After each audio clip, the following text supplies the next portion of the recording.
Guys, my name is Amit Kumar and I am from Central University of Allahabad. Today I am going to teach you about control flow structure. In my last lecture I have told you about Python functions, how to write functions and what are the functions, the modules, built-in function and user-defined function, and how to write and execute the functions in inactive mode as well as in script mode. Today I will teach you about control flow structure. Basically control flow structure just means जैसे कि हम जब सुबह को उठते हैं तो क्या सबसे पहले हम बोलते हैं गुड मॉर्निंग इन दोपहर, आफ्टरनून एंड गुड इवनिंग. तो सेम थिंग भी अप्लाई इन प्रोग्रामिंग लैंग्वेज. जैसा कि मैंने आपको लास्ट लेक्चर में बताया था कि जो प्रोग्राम भी हम लिखते हैं, for example importing any module x is equal to 50 and suppose printer value of x.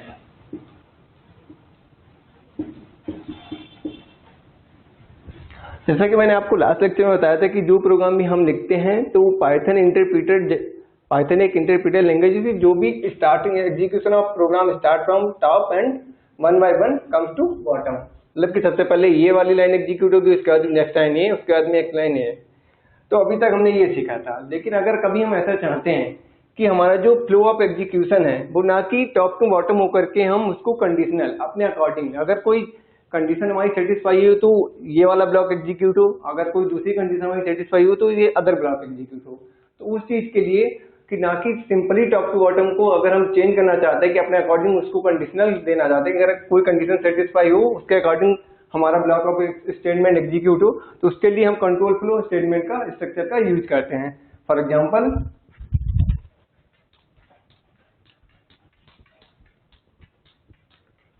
जैसे कि यहाँ पर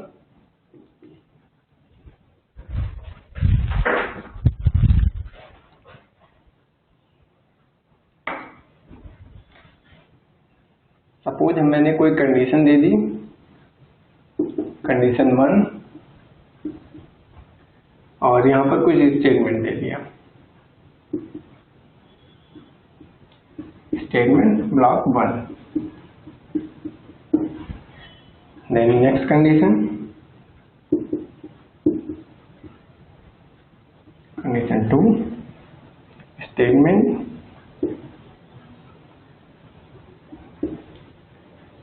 ब्लॉक 2. अभी तक क्या होता था, जो हमारा एग्जीक्यूशन होता था वो स्टार्ट करता था टॉप और लाइन बाय लाइन बॉटम के लिए जाता था. लेकिन अभी हमने क्या किया, ये कंडीशनल फ्लो स्ट्रक्चर बना रहे हैं कि अगर ये वाली हमारी अगर पहली वाली कंडीशन ट्रू होती है, मतलब पहली वाली अगर कंडीशन सेटिस्फाई होती है तो हमारा ये ब्लॉक पहला वाला ब्लॉक एग्जीक्यूट करेगा. अदरवाइज कंट्रोल कहाँ पे ट्रांसफर हो जाएगा, नेक्स्ट कंडीशन में हमारी. तो ये कंडीशन चेक करेगा कि ये वाली कंडीशन अगर ये फॉल्स है तो ये वाली कंडीशन चेक करेगा. अगर कंडीशन सेकंड वाली ट्रू होती है तो हमारा सेकंड ब्लॉक एग्जीक्यूट करेगा. तो ये बेसिकली थ्योरी है अबाउट कंडीशनल फ्लो स्ट्रक्चर की. तो basically there are two things. First one is conditional statement and other is looping statement. तो now I am going to tell you about conditional statement.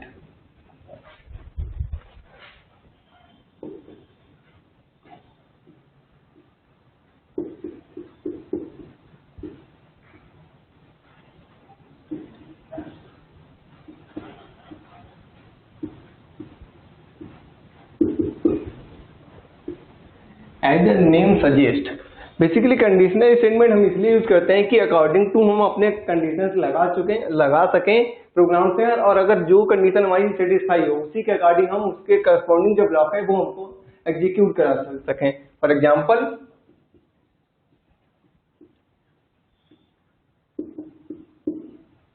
Condition 1 then block 1, condition 2 then block 2. ये basic. अगर condition वाली पहली satisfy होती तो block पहला वाला execute होगा. अगर कंडीशन वाली सेकंड वाली सेटिस्फाई होती है, मतलब ट्रू होती है, तो उसके लिए हमारा सेकंड वाला ब्लॉक उसके करस्पॉन्डिंग एग्जीक्यूट होगा. तो ये बेसिकली कंडीशनल स्टेटमेंट जो है हमारे कंडीशंस को चेक करके और उसके करस्पॉन्डिंग ब्लॉक को एग्जीक्यूट कराने के लिए यूज किए जाते हैं. In Python, basically there are four types of conditional statements. which are as follows. First one is if statement.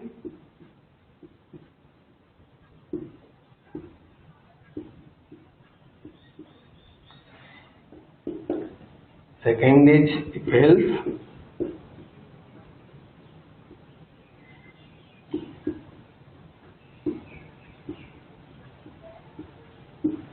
Third one is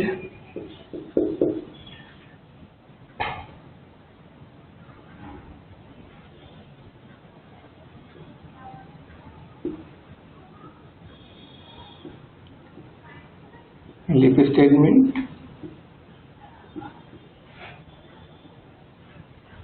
And last one is nested if else.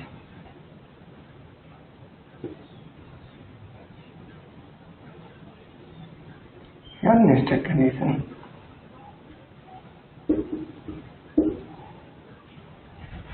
So basically these are 4 types of conditional statement. हम आपको starting से 1 by 1 explain करते हैं. सबसे पहले लेते हैं हम if statement.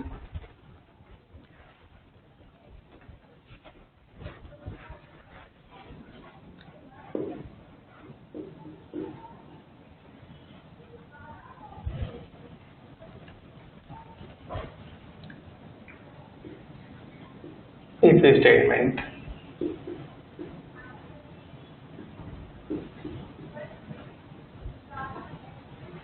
Basically if statement हम इसलिए यूज करते हैं, एक कंडीशन कोई दी रहती है, अगर वो कंडीशन हमारी सेटिस्फाई होती है, मतलब कंडीशन अगर हमारी ट्रू होती है तो हमारा जो इफ के करस्पॉन्डिंग जो भी ब्लॉक रहेगा वो हमारा एग्जीक्यूट हो जाएगा, अदरवाइज क्या करेगा, स्किप कर देगा. उस लाइन ऑफ कोड को हमारा जो कंट्रोल होगा वहां से स्किप कर जाएगा. जब कंडीशन सेटिस्फाई होगी तभी उसके करस्पॉन्डिंग जो इफ स्टेटमेंट के करस्पॉन्डिंग जो ब्लॉक और जो ब्लॉक ऑफ स्टेटमेंट होंगे वो एग्जीक्यूट होंगे, अदरवाइज नहीं होंगे. इसका सिंटैक्स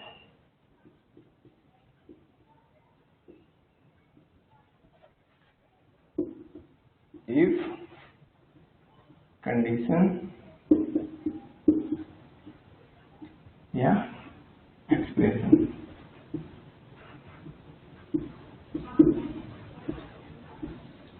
और यहाँ पर स्टेटमेंट. यहाँ पर बहुत सारे स्टेटमेंट हो सकते हैं, जैसे ये this is a syntax of if. यहाँ पर हम जो भी है अपनी कंडीशन या एक्सप्रेशन, कंडीशन या बेसिकली एक्सप्रेशन क्या होता है कि जो इफ कीवर्ड के हमारे just followed by if keyword, whatever we write after the if keyword that is a condition. Basically condition और expression returns the boolean value. Boolean value means true और false. ये क्या रिटर्न करेगा, true या false value according to the condition. अगर ये value true return करता है then this block will be executed. अगर ये ट्रू रिटर्न करेगा then block will be executed. और अगर फॉल्स रिटर्न करता है ये कंडीशन या expression then it will be skipped. भाई कर्सर स्टॉप.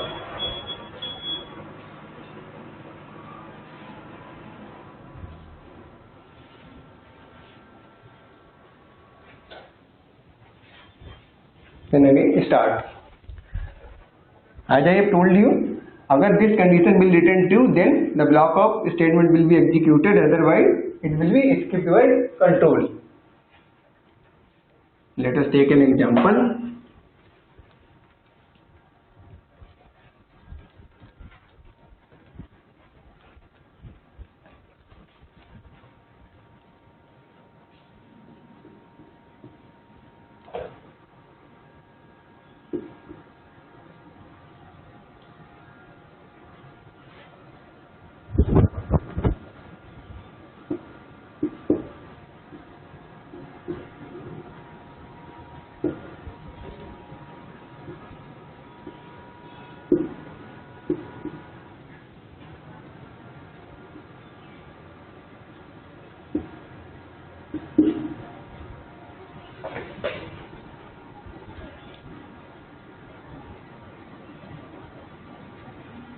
इक्वल टू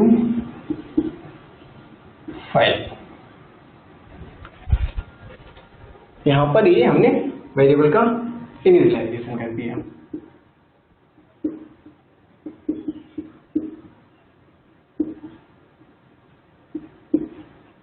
यहाँ पर हमने एक वेरिएबल लिया है a, जिसमें क्या वैल्यू असाइन की है, 5 वैल्यू असाइन की है। उसका देन नेक्स्ट लाइन में हमने क्या किया, यहाँ पर इफ स्टेटमेंट, और ये हमारी क्या है, condition. Basically this is a condition. Condition में हमारे क्या है कि whether the value of a this greater than 5। यहाँ पर ये क्या है, as I have told you in my last lecture, this is a greater than operator.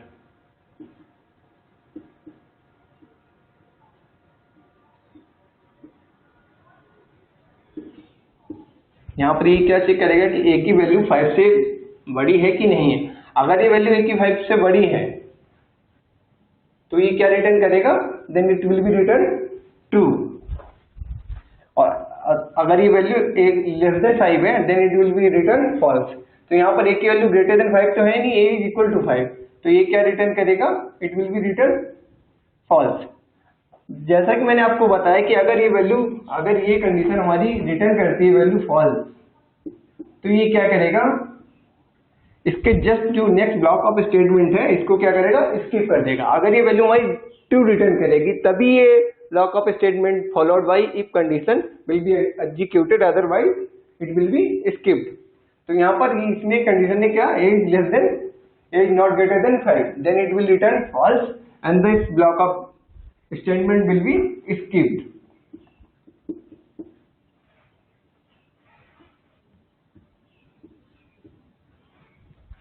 अगर हम यहाँ पर a की वैल्यू 6 ले लेते हैं,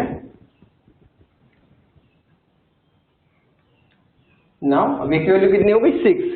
अब ये इस लाइन में आया। अब अगर हम सेम प्रोग्राम फिर से एग्जीक्यूट कराते हैं तो यहाँ पर ये चेक करेगा कि a की वैल्यू ग्रेटर देन 5 और 5 है कि नहीं है। तो यहाँ पर a की वैल्यू ने 6 ली, तो ये कंडीशन वाली अब क्या रिटर्न करेगी, rather than true, it will be return true. अब इस कंडीशन में क्या रिटर्न किया, वैल्यू 2। जब ये वो कंडीशन हमारी 2 वैल्यू रिटर्न करेगी तब ये next line of block of statement में जाएगा और क्या एग्जीक्यूट कर देगा, जो वैल्यू ऑफ 5 विल बी, इसका आउटपुट क्या होगा,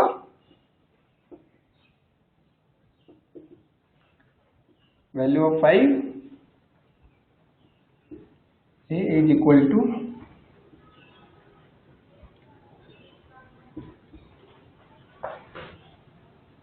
5। जो भी हमने यहाँ पे स्टेटमेंट लिखा था ये स्टेटमेंट एग्जीक्यूट हो जाएगा, क्योंकि हमारी ये जो गिवन कंडीशन है वो हमारी ट्रू है। तो ये बेसिकली इफ स्टेटमेंट था।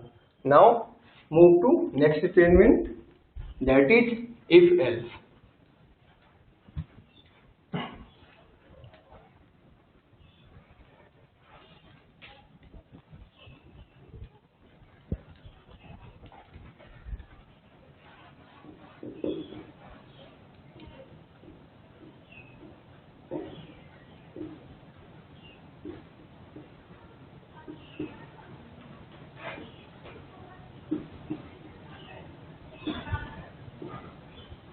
बेसिकली इफ स्टेटमेंट में हमारी एक प्रॉब्लम ये थी कि जब हमारी कंडीशन ट्रू होती थी तभी हमारा ब्लॉक ऑफ स्टेटमेंट एग्जीक्यूट होता था, अदरवाइज हमारा ब्लॉक ऑफ स्टेटमेंट एग्जीक्यूट नहीं होता था। मतलब कंट्रोल जो कर्सर जो थी वो स्किप कर जाती थी उस ब्लॉक ऑफ स्टेटमेंट को। तो ये इफ स्टेटमेंट की प्रॉब्लम थी। तो उस प्रॉब्लम को रिमूव करने के लिए हमने क्या किया, इफ एल्स स्टेटमेंट का यूज किया। इफ एल्स स्टेटमेंट बेसिकली क्या होता है कि अगर इफ के अंदर जो भी कंडीशन हमने दी हुई है अगर वो सेटिस्फाई होती है, मतलब ट्रू वैल्यू अगर रिटर्न करती है, तो उसका just followed bye next block of statement execute होगा।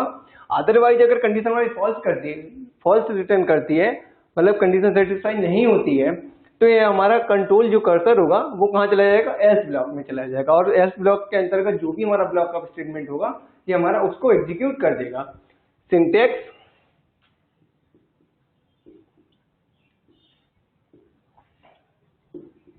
if condition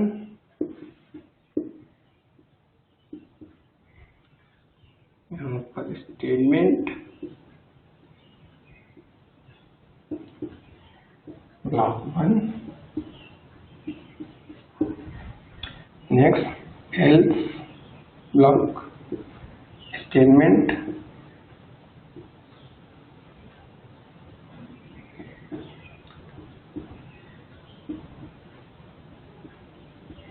block second. यहाँ पर क्या होगा, जो भी हमारी पहली कंडीशन है, कंट्रोल सबसे पहले इसको चेक करेगा ये कंडीशन हमारी अगर सेटिस्फाई कर रही है, मतलब कि अगर ये कंडीशन हमारी ट्रू वैल्यू रिटर्न कर रही है, if this condition returning true value then block 1 will be executed, otherwise control जो हमारा कर्सर है वो कहाँ मूव कर जाएगा, इफ एल्स ब्लॉक में आ जाएगा, और हमारा जो ब्लॉक सेकंड है उसके स्टेटमेंट्स हैं वो एग्जीक्यूट हो जाएंगे अगर ये हमारी कंडीशन फॉल्स होती है।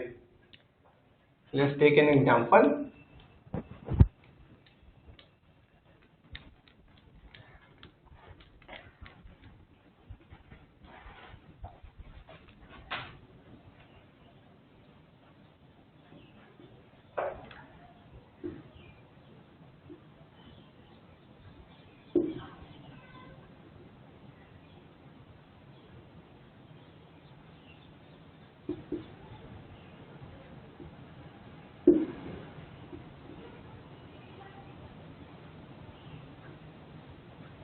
Value of x is greater than 5,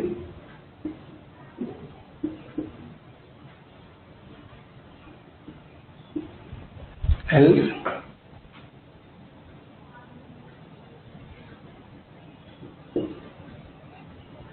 print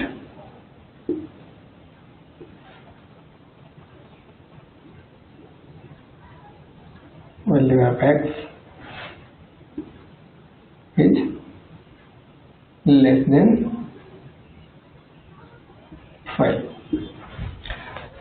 अब जैसे ही ये हम प्रोग्राम एग्जीक्यूट करेंगे, सबसे पहले कंट्रोल हमारा यहाँ आएगा, यहाँ पर क्या है, x एक वेरिएबल है जिसकी वैल्यू हमने 5 इनिशियलाइज कर दी है। उसके बाद में नेक्स्ट लाइन में क्या देखेगा, इफ कंडीशन ये चेक करेगा कि वेदर x की वैल्यू जो है हमारी 5 से ग्रेटर देन है या नहीं। तो यहाँ पर जैसे कि x की वैल्यू ग्रेटर देन नहीं है, क्या है, x की वैल्यू इक्वल टू 5 है, तो ये वैल्यू क्या रिटर्न करेगा, ये कंडीशन हमारी basically return will be false. जैसे ये कंडीशन फॉल्स रिटर्न करेगी तो कंट्रोल हमारा नेक्स्ट लाइन में ना जा करके कहाँ आ जाएगा, इस वाले में। नाउ जो हमारा सीधे कंट्रोल जो है, कर्सर जो है, अब यहाँ मूव ना कर करके सीधे एल्स पार्ट में आ जाएगी। एल्स पार्ट में क्या प्रिंट कर देगी, इसका आउटपुट क्या होगा,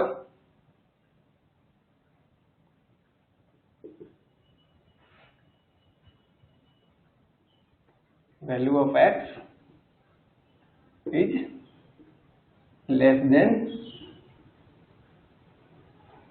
5। ये इसका आउटपुट होगा क्योंकि x की वैल्यू लेस देन 5 है। पहली वाली कंडीशन हमारी फॉल्स थी, कर्सर हमारा मूव होकर के एल्स पार्ट में आया, और एल्स पार्ट के अंतर्गत जो भी करस्पॉन्डिंग इसके ब्लॉक ऑफ स्टेटमेंट था वो एग्जीक्यूट हो गया और हमारा आउटपुट आ गया value of x is less than 5। तो ये बेसिकली इफ एल्स की वर्किंग है। Now move to next conditional statement, that is else if या एलिफ।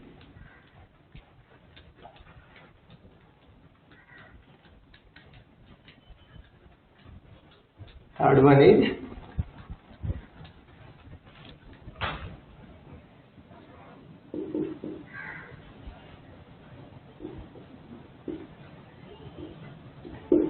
एल्स इफ या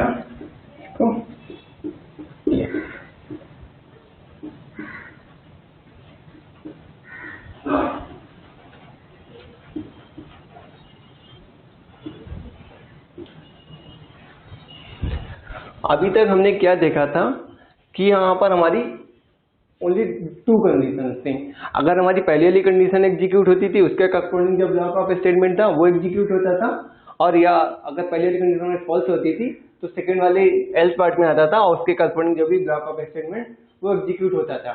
तो बेसिकली यहाँ पर अभी तक हमने क्या किया, ओनली 2 कंडीशन यूज की हैं। अगर सपोज कि there are multiple conditions that may be are true, for example जैसे कि अगर सपोज यहाँ पर अगर किसी की परसेंटेज है स्टूडेंट की और यहाँ पर आपको उसके ग्रेड प्रोवाइड करने हैं कि अगर परसेंटेज हमारी ग्रेटर देन 85 हो then grade will be A. If अगर हमारी percentage greater than 70 and less than 85 then grade will be B. और अगर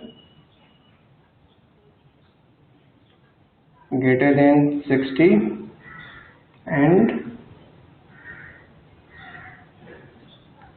less than 70 then C. Similarly,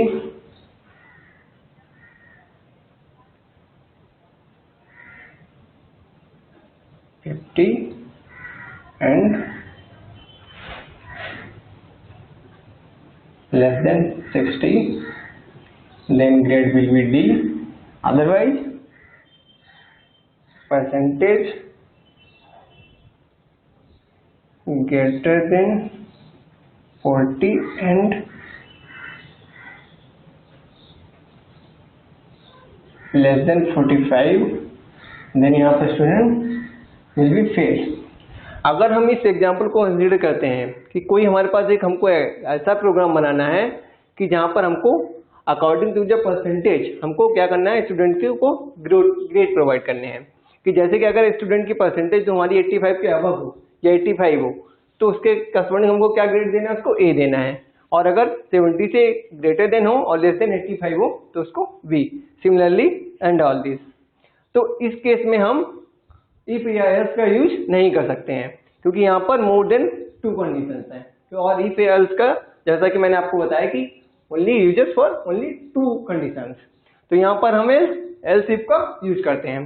else if का बेसिकली एल्स इफ करता क्या है,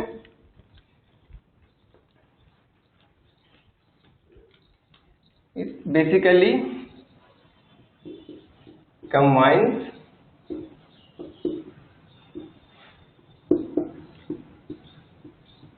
if else और else if statement।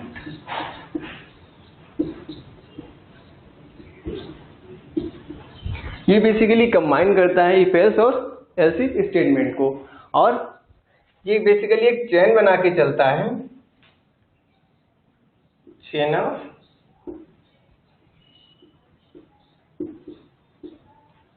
If else statement.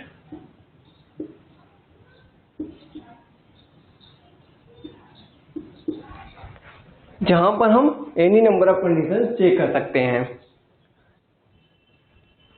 Syntax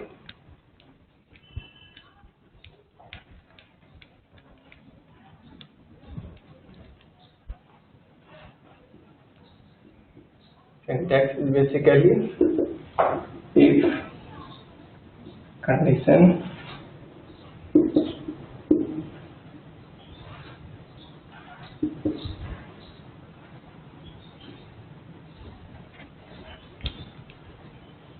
statement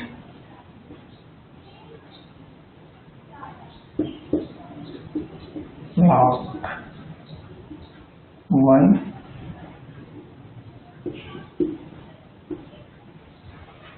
elif condition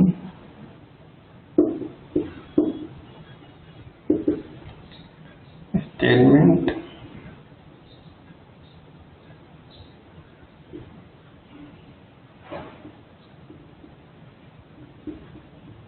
block second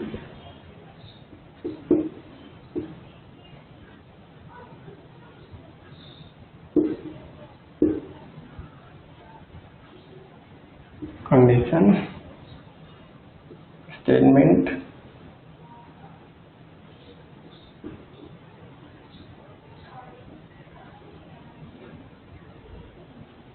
block third और यहाँ पर else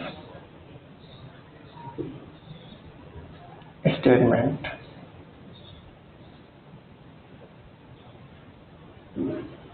block n। यहाँ पर बेसिकली हम any number of conditions check कर सकते हैं। यहाँ पर कोई लिमिटेशंस नहीं है कि कौन कितने नंबर ऑफ कंडीशन हम चेक कर सकते हैं।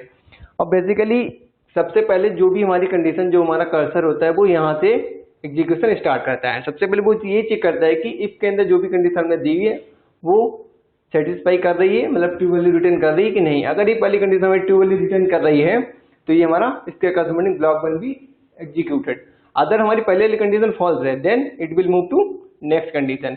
ये वाली कंडीशन चेक करेगा, अगर ये वाली कंडीशन हमारी ट्रू है, सेटिस्फाई हो रही है, then block second will be executed. तो सेम थिंग ये हमारा टॉप से स्टार्ट करता है और सारी कंडीशन चेक करता चला जाता है, चाहे कितनी भी condition, any number of condition. अगर हमारी इस सारी कंडीशन में यहाँ से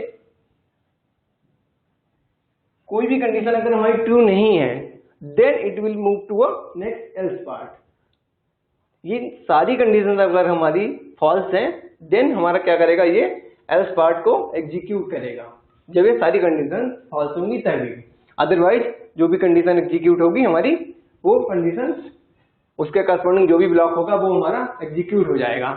सपोज अगर यहाँ पर टू कंडीशन ट्रू है, ये वाली भी वैल्यू ट्रू रिटर्न कर रही है और ये वाली भी वैल्यू ट्रू रिटर्न कर रही है। ऐसा कोई केस है जहां पर हमारी दो कंडीशन ट्रू वैल्यू रिटर्न कर रही हैं। तो जैसा कि मैंने बताया कि कंट्रोल जो हमारा कर्सर हमेशा टॉप टू बॉटम एग्जीक्यूट करता है, पहले ये वाली लाइन फिर उसके बाद नेक्स्ट फिर नेक्स्ट। तो सबसे पहले जो कंट्रोल जो पहली वाली कंडीशन जो हमारी ट्रू वैल्यू रिटर्न कर रही है ये क्या करेगा, उसको एग्जीक्यूट करेगा और उसके करस्पॉन्डिंग जो भी ब्लॉक होगा उसको एग्जीक्यूट करेगा, ना कि इसको। इस वाले को एग्जीक्यूट करके फिर ये नेक्स्ट टू स्किप कर जाएगा, नेक्स्ट टू मूव कर जाएगा। जो सबसे पहली वाली कंडीशन ट्रू होगी ये हमेशा ब्लॉक जो हमारा कंट्रोल जो है केवल सबसे पहले उसी को एग्जीक्यूट करेगा। तो ये basically the syntax of else if statement. Let us take an example.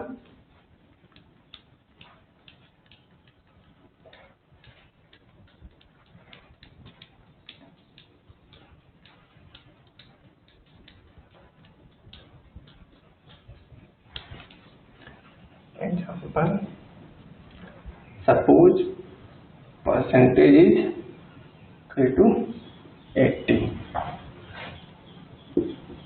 If percentage is greater than 85, then print grade A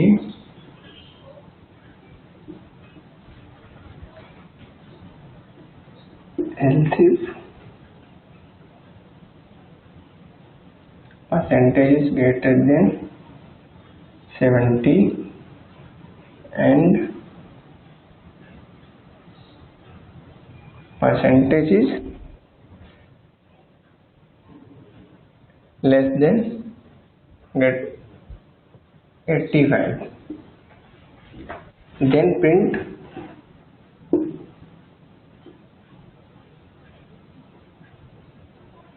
grade B. Similarly, else if third condition percentage is greater than 60 and percentage is less than 70, always terminated by colon, then we will print grade C. Else we will print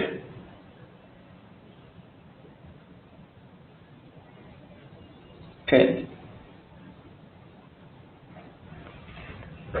तो जैसे कि अब हमने यहाँ पर percentage के लिए कितनी दे रखी है 80%। जैसे कि अब ये प्रोग्राम हम एग्जीक्यूट करेंगे, सबसे पहले ये हमारी पहली वाली कंडीशन चेक करेगा कि if percentage is greater than 85, लेकिन परसेंटेज हमारी कितनी है 80, तो ये क्या वैल्यू रिटर्न करेगा, हमारी फॉल्स वैल्यू रिटर्न करेगा।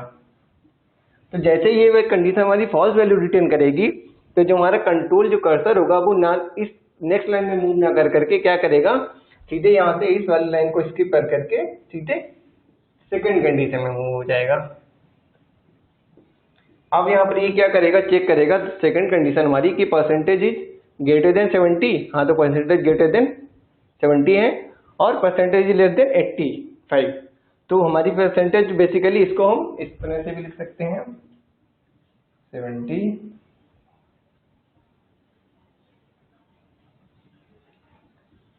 इस लाइन को हम सेम इसकी तरह लिख सकते हैं। यहाँ पर ये क्या बता रहा है कि हमारी परसेंटेज ग्रेटर देन 70 है एंड लेस देन 85, जो कि बेसिकली हमारी परसेंटेज क्या 80। तो ये वाली कंडीशन हमारी सेटिस्फाई हो रही है। तो ये कंडीशन वाली क्या रिटर्न करेगी, ये वैल्यू हमारा हमेशा हमारी ट्रू वैल्यू रिटर्न करेगी ये वाली कंडीशन। तो जैसे ये वाली वैल्यू हमारी ट्रू रिटर्न करेगी तो ये क्या करेगी, कंट्रोल जो हमारा है वो इस वाली लाइन को जो इसके नेक्स्ट ब्लॉक ऑफ स्टेटमेंट है इसको एग्जीक्यूट कर देगा। तो हमारा आउटपुट क्या हो जाएगा इसका, इस वाले प्रोग्राम का आउटपुट क्या होगा, ग्रेड वी। अब हमारा कंट्रोल जो है नेक्स्ट कंडीशन को चेक नहीं करेगा। तो ये हमारा क्या प्रिंट आउटपुट हो जाएगा, ग्रेड वी, क्योंकि हमारी कंडीशन जो सेटिस्फाई हो रही थी वो सेकंड वाली थी, percentage less than 70 and greater than 70 and less than 85। Suppose अगर यहाँ पर हमने यहाँ पर परसेंटेज ना की 80 लेकर के अगर हमने 50 ली, देन आउटपुट क्या होगा, यहाँ पर सबसे पहले कंट्रोल हमारा पहले स्टेटमेंट में जाएगा और चेक करेगा कि percentage greater than equal to 85, लेकिन परसेंटेज हमारी कितनी है 50। तो हमारी पहले वाली कंडीशन फॉल्स हो गई। अब हमारा कंट्रोल जो कर्सर है नेक्स्ट कंडीशन को मूव कर जाएगा, नेक्स्ट कंडीशन को मूव कर जाएगा तो वो वहां पर चेक करेगा नेक्स्ट कंडीशन हमारी क्या है कि परसेंटेज इज ग्रेटर देन 70, जो कि नहीं है। तो हमारी परसेंटेज ये वाली भी कंडीशन फॉल्स हो गई। अब हमारा कर्सर जो कहाँ है थर्ड वाली कंडीशन में मूव कर जाएगा। यहाँ पर ये चेक करेगा कि परसेंटेज इज ग्रेटर देन 60, नहीं, लेकिन परसेंटेज कितनी 50। तो ये वाली कंडीशन हमारी फॉल्स हो गई।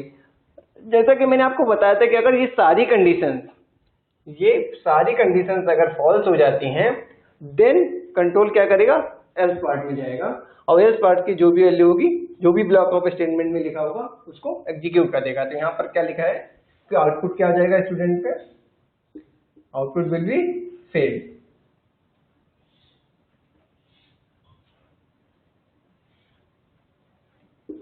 क्योंकि यहाँ पर हमारी कोई भी कंडीशन सेटिस्फाई नहीं हो रही है। तो बेसिकली जब हमारे पास मोर देन 2 कंडीशंस होती हैं तो हम वहां पर एल्स इफ स्टेटमेंट का एग्जीक्यूट करते हैं और वो कंडीशन 1 बाय 1 चेक करता है और जो कंडीशन हमारी सेटिस्फाई होती है या ट्रू वैल्यू रिटर्न करती है तो उसके corresponding block of statement execute हो जाता है। और अगर हमारी कोई भी कंडीशन अगर सेटिस्फाई नहीं हो रही है तो ये एल्स पार्ट में जाता है, उसके कॉरस्पॉन्डिंग जो भी ब्लॉक ऑफ स्टेटमेंट होता है उसको एग्जीक्यूट कर देता है। तो ये बेसिकली वर्किंग थी एल्स इफ स्टेटमेंट की। Now we move to our next statement that is nested if else.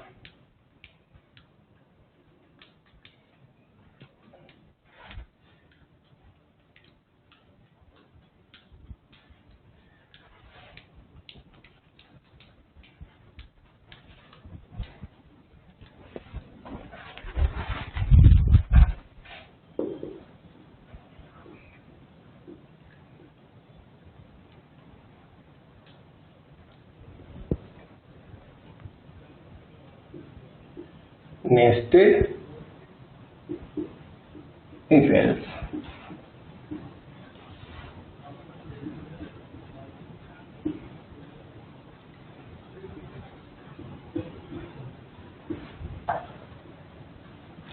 Nested means basically जब हम कभी कोई एक इफ स्टेटमेंट किसी एक दूसरे इफ स्टेटमेंट के अंदर अगर लिखते हैं, मतलब नेस्टिंग करते हैं कि तो उस स्टेटमेंट को हम क्या कहते हैं, नेस्टेड इफ एल्स स्टेटमेंट। जैसे कि एग्जांपल लें अगर कोई हम एक इफ कंडीशन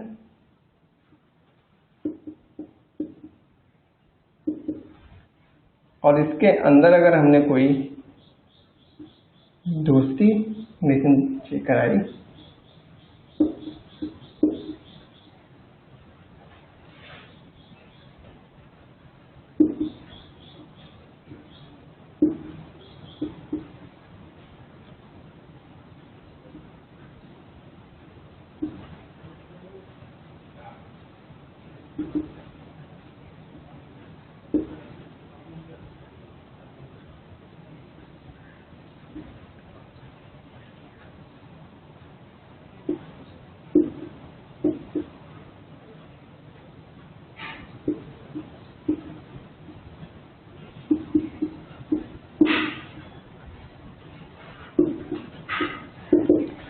यहाँ पर क्या है, एक हमने इफ एल्स कंडीशन ली है जिसके अंदर इनर उसके अंदर एक हमने दूसरी एक इफ एल्स कंडीशन ली है। तो ये क्या हुई, nesting of if else statement. यहाँ पर हम इफ एल्स स्टेटमेंट के अंदर कोई दूसरा इफ एल्स स्टेटमेंट ले रहे हैं, मतलब नेस्टिंग कर रहे हैं, तो उसको क्या कहते हैं हम, नेस्टेड इफ एल्स स्टेटमेंट। यहाँ पर हम एक स्टेटमेंट की नेस्टिंग करते हैं दूसरे इफ एल्स स्टेटमेंट के अंदर। बेसिकली इसका सिंटेक्स क्या होता है,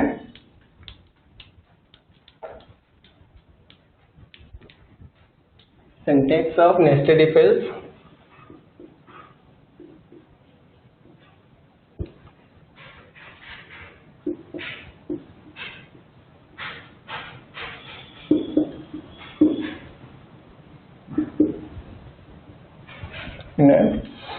स्टेटमेंट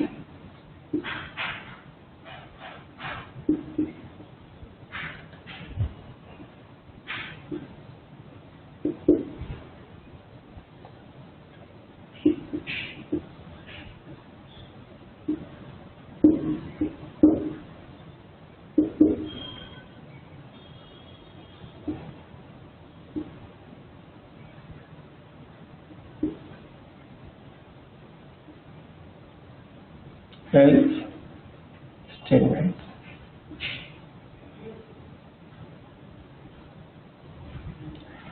ये हमारी क्या हो गई, इनर कंडीशन।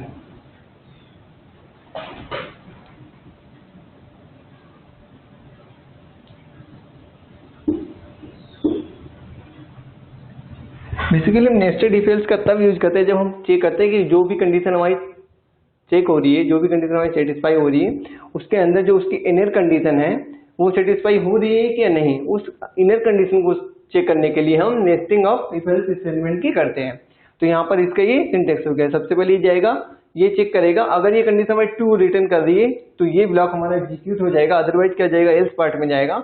और जैसे ही कंट्रोल हमारा नेक्स्ट एल्स पार्ट में जाएगा, उसके अंदर क्या करेगा, ये इसके अंदर जो इसका पहला इफ कंडीशन है इसको चेक करेगा। अगर ये हमारी कंडीशन सेटिस्फाई हो रही है तो इसके करस्पॉन्डिंग जो स्टेटमेंट्स हैं उसको एग्जीक्यूट कर देगा, अदरवाइज हमारा control move to else part, this else part के अंतर्गत जाएगा और इसके करस्पॉन्डिंग जो भी स्टेटमेंट्स हैं उनको एग्जीक्यूट कर देगा।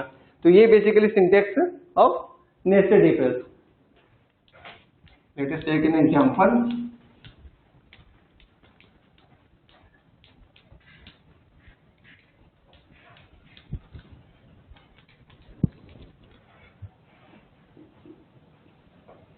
Was a is equal to 10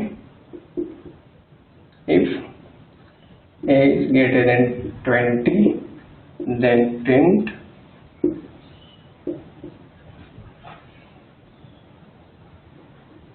a is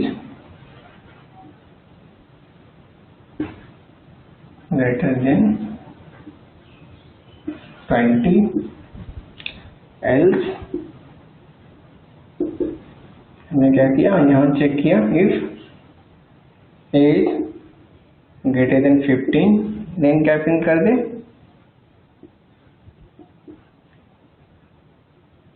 checking second condition.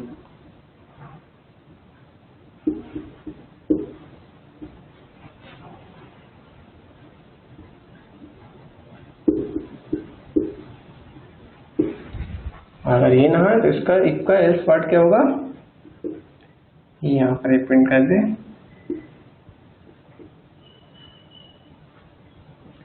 All conditions are false. तो बेसिकली इस प्रोग्राम का आउटपुट क्या होगा, जहां पर हमने एक वेरिएबल लिया a, इसकी वैल्यू हमने स्लाइड की 10। हम यहाँ पर पहली कंडीशन चेक कर रहे हैं कि a की वैल्यू इज ग्रेटर देन 20 है। अगर a की वैल्यू ग्रेटर देन 20 है तो ये वाला स्टेटमेंट एग्जीक्यूट होगा, लेकिन a की वैल्यू कितनी है हमारी 10, तो ये वाला स्टेटमेंट हमारा क्या रिटर्न करेगा, वैल्यू फॉल्स रिटर्न करेगा। जैसे ही ये वाली कंडीशन हमने फॉल्स वैल्यू रिटर्न करेगी तो हमारा कंट्रोल जो कर्सर है वो इस लाइन में मूव ना कर करके सीधे एल्स पार्ट में आ जाएगा। जैसे ही हमारा कंट्रोल नेक्स्ट एल्स पार्ट में आएगा तो सबसे पहले ये क्या करेगा, इस कंडीशन इस वाली लाइन में जाएगा, इसमें चेक करेगा कि a की वैल्यू ग्रेटर देन 15 है, अगर है तो ये इसके करस्पॉन्डिंग जो भी ब्लॉक हो वो एग्जीक्यूट हो जाए। लेकिन यहाँ हमारी a की वैल्यू ग्रेटर देन 50 नहीं है, मतलब कि ये वाली भी कंडीशन हमारी फॉल्स है, सेटिस्फाई नहीं हो रही है। तो हमारा कर्सर जो है मूव अब यहाँ से सीधे एल्स पार्ट में आएगा और इसका आउटपुट क्या हो जाएगा,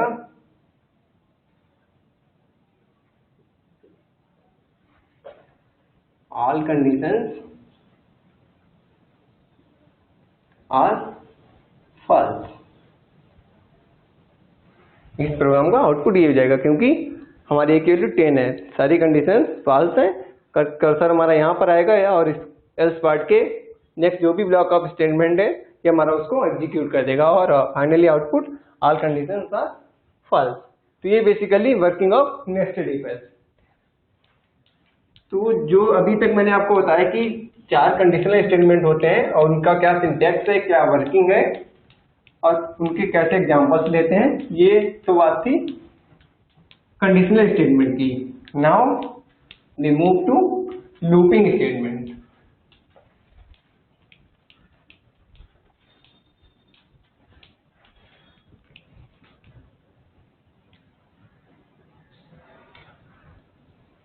Before moving to looping statement, I would like to tell another way। हम आपको एक दूसरा तरीका बताना चाहेंगे जैसे कि हम उसमें इफ एल्स स्टेटमेंट को लिख सकते हैं। Second way,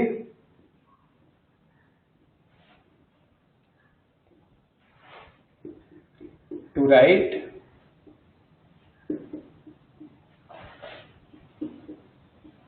if else statement.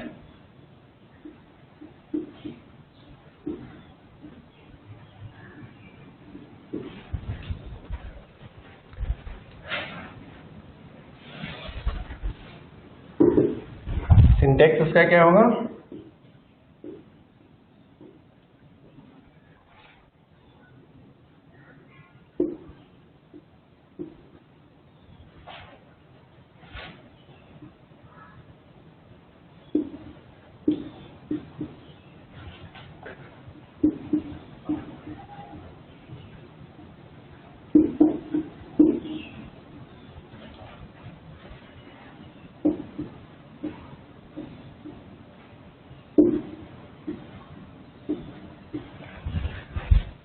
ये दूसरा तरीका है जिसको हम इफ एल्स स्टेटमेंट लिखने के लिए यूज कर सकते हैं। यहाँ पर एक वेरिएबल है, ये वेरिएबल 1 की वैल्यू है, ये एक कंडीशन है और ये एक कंडीशन है।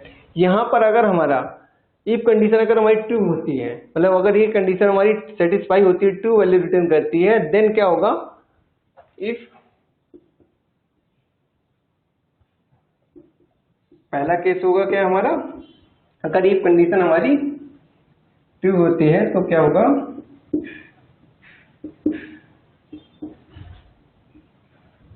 इस वेरिएबल में हमारी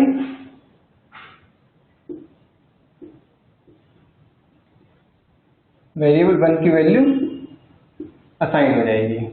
अगर हमारी इफ कंडीशन अगर हमारी ट्रू होती है तो ये वेरिएबल 1 की वैल्यू हमारे इस वेरिएबल में असाइन हो जाएगी। अदरवाइज केस 2 अगर क्या होता है, अगर हमारी if condition false, if condition अगर फॉल्स होती है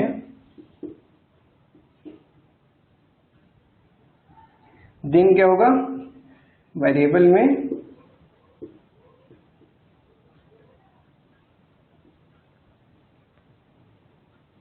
वेरिएबल 2 की वैल्यू साइन हो जाएगी। अगर हमारी ये इफ कंडीशन फॉल्स करती है तो इसमें क्या होगी, वेरिएबल 2 की वैल्यू जो हमारी इस वेरिएबल को असाइन हो जाती है। तो ये क्या था, एक second way of writing if else statement. ये बेसिकली सिंटैक्स था और ये working. Now let's take an example.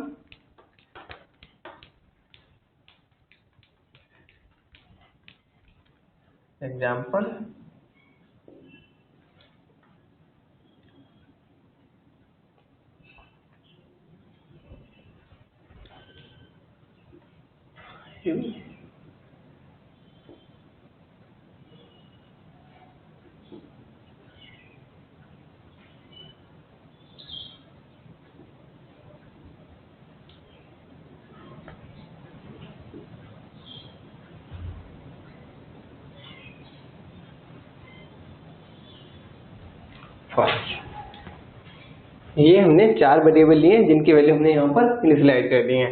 अब हम यहाँ पर एक कंडीशन लेते हैं, एक वेरिएबल लिया result equal to a if x is less than y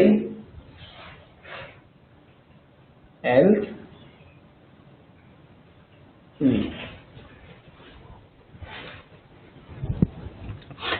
तो जैसे ही ये हमारी कंडीशन चेक होगी इफ वाली कंडीशन क्या है कि x is less then y, x is less then y, जहां पर x की वैल्यू कितनी है 5, यहाँ पर ये कंडीशन क्या चेक होगी 5 इज लेस देन 10, क्योंकि यहाँ पर x की वैल्यू कितनी है 5 और y की वैल्यू कितनी है 10। तो जैसे ही कंडीशन हमारी चेक होगी, ये कंडीशन हमारी सेटिस्फाई हुई, तो ये हमारा क्या होगा, पहला केस होगा। पहला केस में क्या होता है कि जो भी वेरिएबल 1 की वैल्यू होती है वो हमारी असाइन हो जाती है रिजल्ट में। यहाँ पर रिजल्ट की वैल्यू क्या हो जाएगी, a की वैल्यू क्या है हमारी यहाँ पर ट्रू, तो यहाँ पर ट्रू वैल्यू है, रिजल्ट को असाइन हो जाएगी। अगर ये हमारी कंडीशन फॉल्स करती है तो वहां पर क्या होता v, मतलब कि फॉल्स वैल्यू रिजल्ट को असाइन होती है, लेकिन हमारी वाली कंडीशन ट्रू हो रही है, इसलिए रिजल्ट की वैल्यू क्या होगी, रिजल्ट की वैल्यू इक्वल टू ट्रू। तो ये basically an example of if else statement. तो ये सेकेंड वे था of writing if else statement. Now we move to looping statement.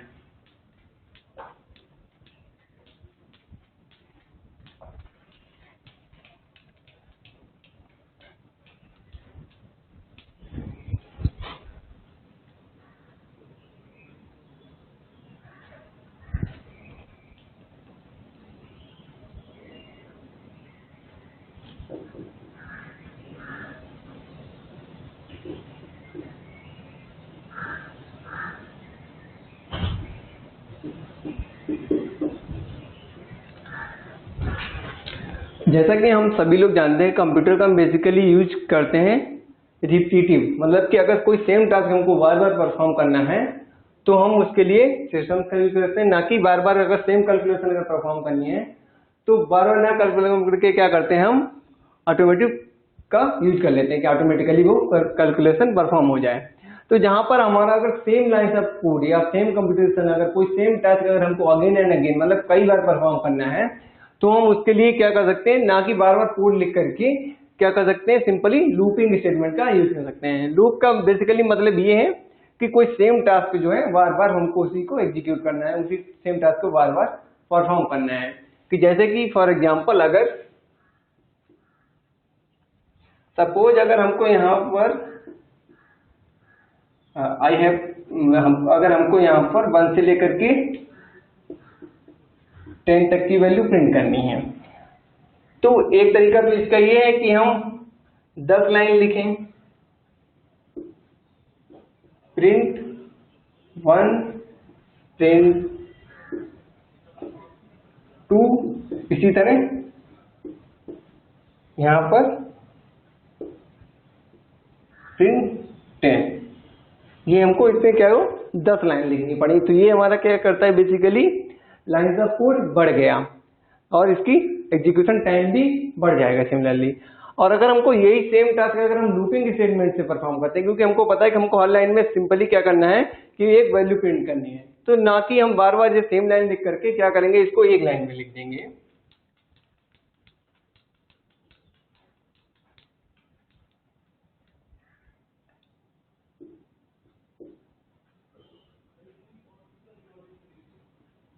while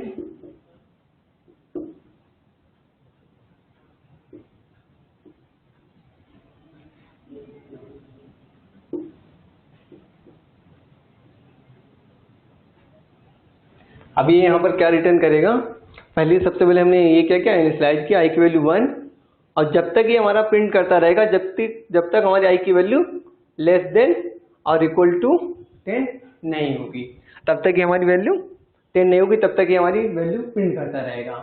तो कि ना कि ये हमको कि ये लाइन ये केवल 3 लाइन में कोड हो गया, और अभी तक अगर हमको ये ना लूपिंग स्टेटमेंट का यूज किए अगर हम ये सेम टास्क अगर परफॉर्म करना चाहते थे तो हमको 10 लाइन का कोड लिखना पड़ रहा था। तो ये बेसिकली लूपिंग स्टेटमेंट हम इसीलिए यूज कर सकते हैं कि सेम टास्क को बार बार कोड ना लिख करके उसको एक बार में लिख करके परफॉर्म कराया जा सकते हैं। तो basically in Python there are two looping statement, that is first one is while,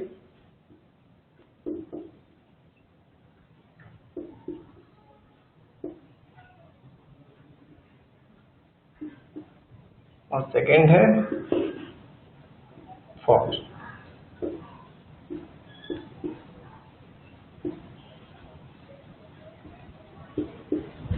Python में बेसिकली हम दो लूपिंग स्टेटमेंट का यूज करते हैं, पहला है व्हाइल स्टेटमेंट और दूसरा है for statement. Now we will talk one by one. First one is while statement.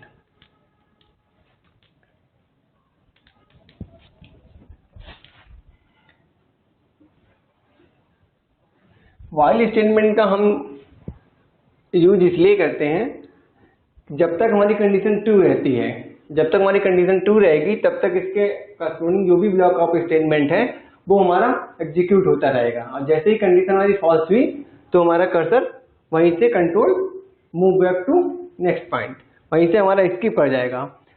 For example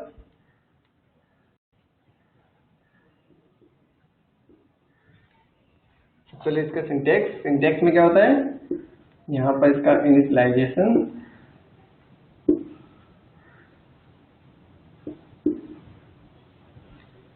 यहाँ पर while condition,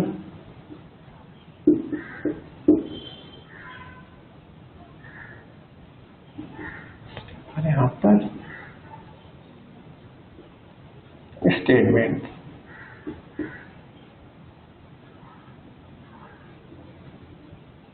block one, else part यहाँ पर ऑप्शनल रहता है।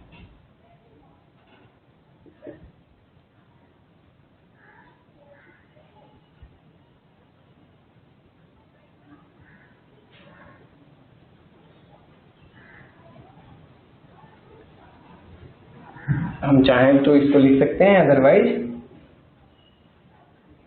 नहीं भी लिख सकते हैं, ये पार्ट हमारा ऑप्शनल रहता है। तो यहाँ पर बेसिकली क्या होता है, इस पार्ट से पहले हमारा यहाँ पर इंक्रीमेंट या डिक्रीमेंट,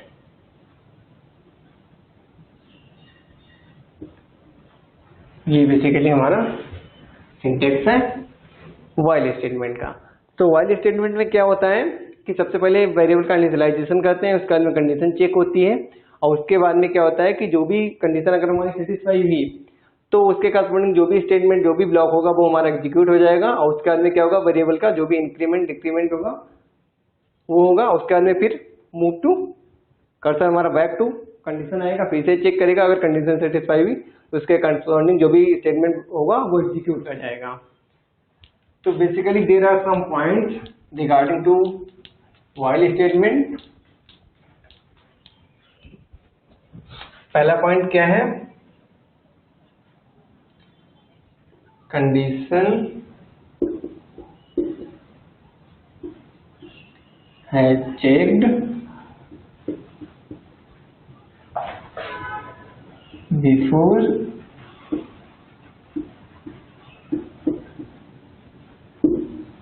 एंटरिंग इनटू लूप। जैसा कि मैंने आपको बताया कि स्टेटमेंट और ब्लॉक ऑफ स्टेटमेंट को एग्जीक्यूट होने से पहले हमको क्या पता है, कंडीशन सबसे पहले चेक करनी पड़ती है। जब कंडीशन सेटिस्फाई होगी तभी हमारा जो कंट्रोल है ब्लॉक ऑफ स्टेटमेंट को एग्जीक्यूट करेगा, अदरवाइज नहीं करेगा। तो पहला पॉइंट ये था। दूसरा क्या था, if condition is false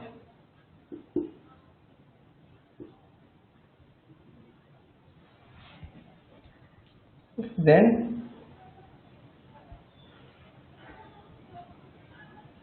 none of the statement will be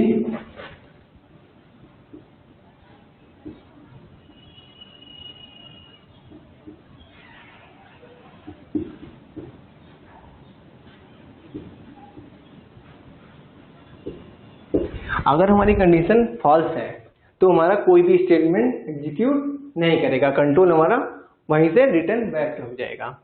अब तीसरा क्या है, while statement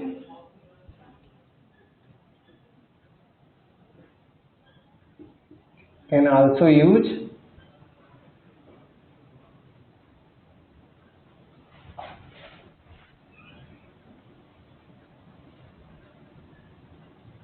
print infinite loop।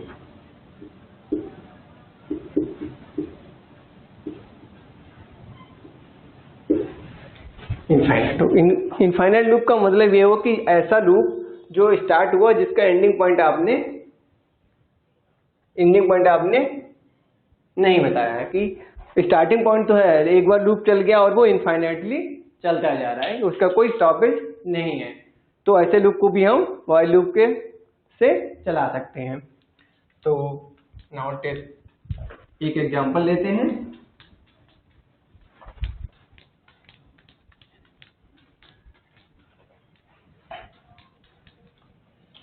Example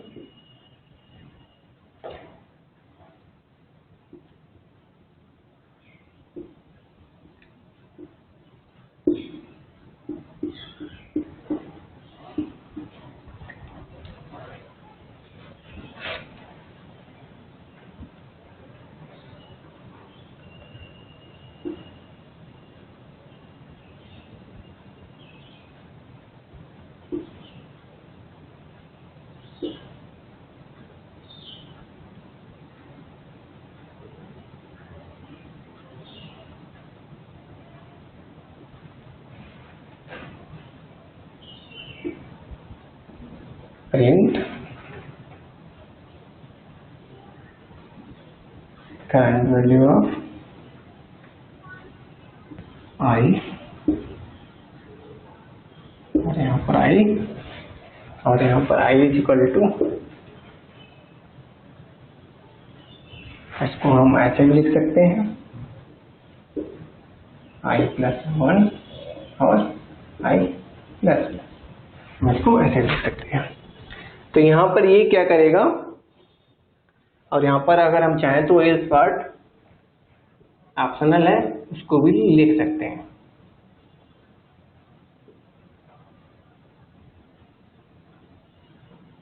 loop is completed.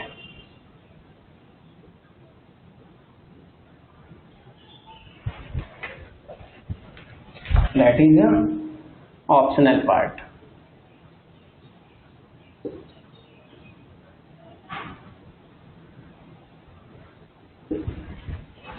तो सबसे पहले हमने क्या किया, एक वेरिएबल लिया जिसके लिए हमने इनिशियलाइज कर दी 1। नेक्स्ट लाइन में आएगा सर, यहाँ पर हमारा व्हाइल क्या है, व्हाइल एक कीवर्ड है। जैसा कि मैंने आपको बताया था, keyword are the reserve word which have a special meaning that is interpreted by interpreted. While एक कीवर्ड है और ये क्या है, ये हमारी कंडीशन है।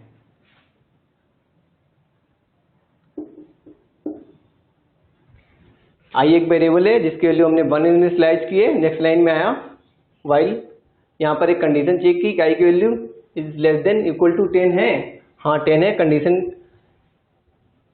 सेटिस्फाई हुई, it will be return true.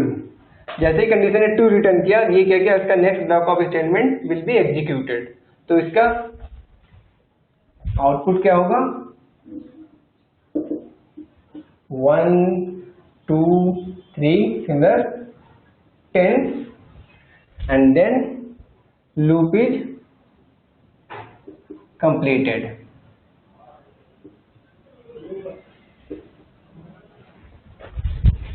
One से स्टार्ट करेगा और जब तक हमारा ये कंडीशन सेटिस्फाई होगी, मतलब कि 10 इज, सबसे पहले क्या होगा, ये पहली वाले अगर लाइन में आएगा तो यहाँ पर पहली कंडीशन चेक करेगा। यहाँ पर अगर पहली कंडीशन चेक करेगा तो ये कैसे चेक करेगा, अगर इसको देखेंगे, सबसे पहली लाइन में आएगा, यहाँ पर अभी आई की वैल्यू कितनी है, 1 है, तो 1 is less than equal to 10, condition satisfy हुई, तो क्या करेगा, ये current value of I print कर देगा, 1 प्रिंट कर देगा। नेक्स्ट लाइन में क्या हुआ, ये यहाँ हमारा क्या था, इंक्रीमेंट, अब यहाँ पर आई की वैल्यू क्या हो गई, I is equal to I plus 1। अभी आई की वैल्यू कितनी थी 1, ऑफ कितनी हो गई 1 प्लस 1 2। अब आई की वैल्यू 2 हो गई। अब फिर से कर्सर हमारा मूव बैक टू कंडीशन के लिए यहाँ पर आया, फिर से कंडीशन चेक किया कि 2 is less than equal to 10, condition satisfy है। अब आई की वैल्यू कितनी प्रिंट कर देगा, 2 प्रिंट कर देगा। फिर से नेक्स्ट लाइन में जाएगा, अब आई की वैल्यू कितनी 3 हो जाएगी। सेम ये तब तक करता रहेगा और जब आई की वैल्यू तुम्हारी 11 हो जाएगी, ये वो हमारी कंडीशन फॉल्स हो गई, तो वो ये क्या करेगा, कर्सर हमारा इस ब्लॉक ऑफ स्टेटमेंट ना जा करके इसको स्किप कर करके सेम क्या करेगा, एल्स पार्ट में आ जाएगा और क्या प्रिंट कर देगा, loop is completed. Else part यहाँ पर बेसिकली हमारा ऑप्शनल है, हम इसको चाहे तो लिख भी सकते हैं और ना चाहे तो नहीं भी लिख सकते हैं। तो ये basically working of while statement.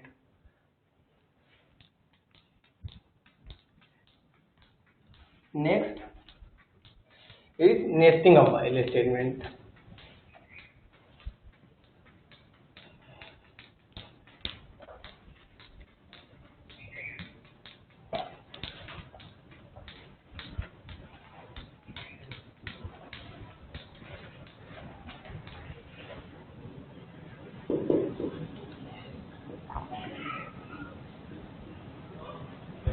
Nested while statement.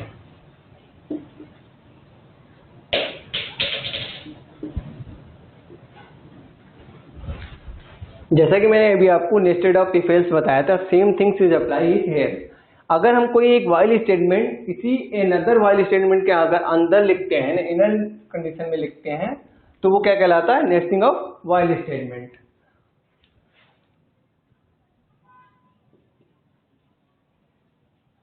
When we write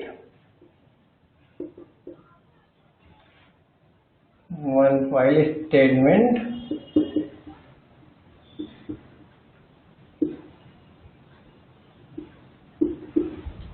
within another while statement, तो ये हमारे क्या कहलाता है, नेस्टेड व्हाइल स्टेटमेंट। और इसका सिंटैक्स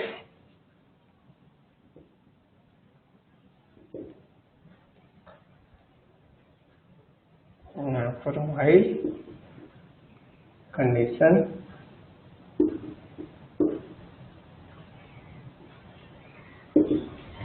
यहाँ पर अगेन एक्सप्लेनेशन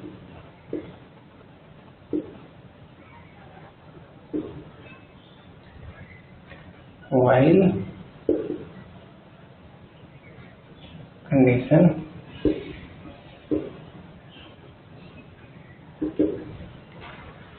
statement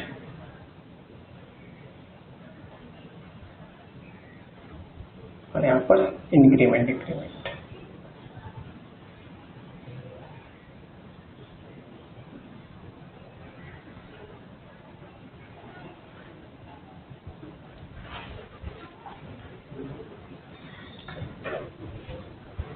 और ये फाइनली इस वाले लूप का यहाँ पर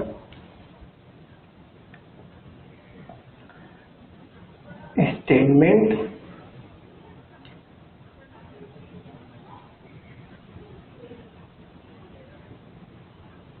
इंक्रीमेंट डिक्रीमेंट।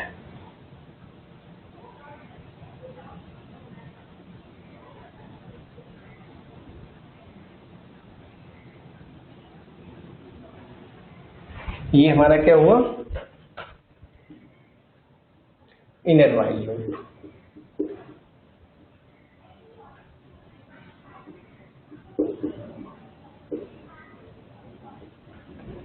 और ये हमारा outer while loop.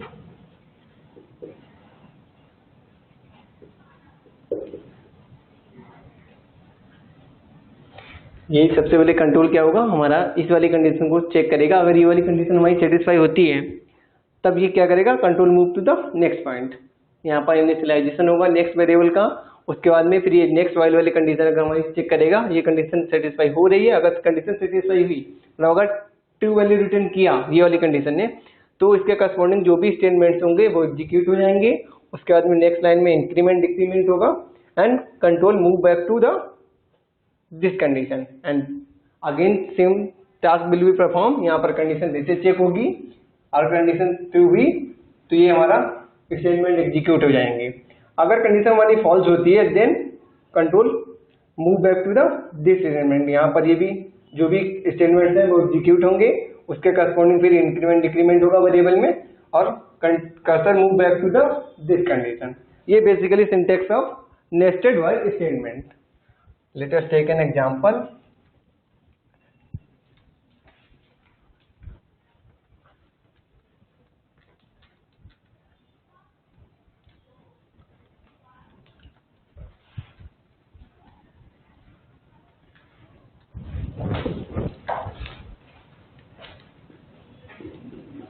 Example encryption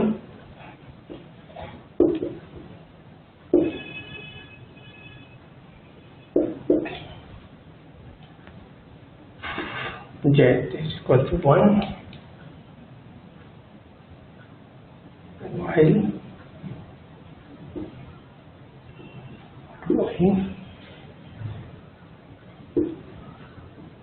print j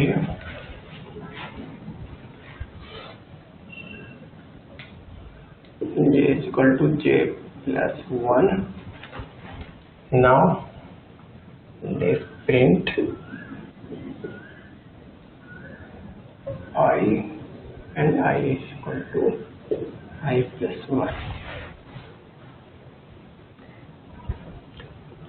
suppose हमने यहाँ पर एक वेरिएबल लिया जिसके हमने इनिशियलाइज की वैल्यू की 1। नेक्स्ट लाइन में आए, यहाँ पर एक कंडीशन चेक हुई कि आई की value is less than equal to 3 है, मतलब कि आई की वैल्यू 3 से छोटी या 3 के बराबर है, ये कंडीशन हमारी ट्रू हुई। अगली लाइन में आए, यहाँ पर हमने एक दूसरा वेरिएबल लिया j जिसकी वैल्यू हमने इनिशियलाइज की 1। अब उसके जब इसकी वैल्यू हमने इनिशियलाइज की 1 फिर उसके बाद में क्या किया, नेक्स्ट लाइन में आए, यहाँ पर j की वैल्यू चेक की कि j की value is less than equal to 1 है। यहाँ पर अभी i की वैल्यू कितनी थी, 1 थी और j की वैल्यू कितनी है, 1 है। तो यहाँ पर कंडीशन चेक की 1 लेस देन 1 टू नहीं है लेकिन 1 इज इक्वल टू 1। तो अभी क्या करेगा, प्रिंट कर देगा j की वैल्यू 1। अगली लाइन में आए, यहाँ पर अब j की वैल्यू क्या हो जाएगी, j plus 1, it means 1 plus 1। अब ये j की वैल्यू कितनी हो गई, 2। कंट्रोल फिर से बैक टू आया, यहाँ पर एक कंडीशन चेक की इसने। अब क्या हुआ, i की वैल्यू तो 1 है लेकिन j की वैल्यू कितनी हो गई, 2 हो गई। तो यहाँ पर ये कंडीशन चेक करेगा 2 is less than equal to 1, ये कंडीशन हमारी फॉल्स हो गई। Then control back to this point and i की वैल्यू प्रिंट हो जाएगी। फाइनली हमारा आउटपुट क्या होगा, आउटपुट ऑफ दिस प्रोग्राम क्या होगा हमारा, फर्स्ट लाइन में क्या प्रिंट करेगा, 1 देन 1 एंड 2 देन 1 2 एंड 3। यहाँ पर हम इस पार्ट लिख भी सकते हैं और नहीं भी, क्योंकि वो ऑप्शनल पार्ट है।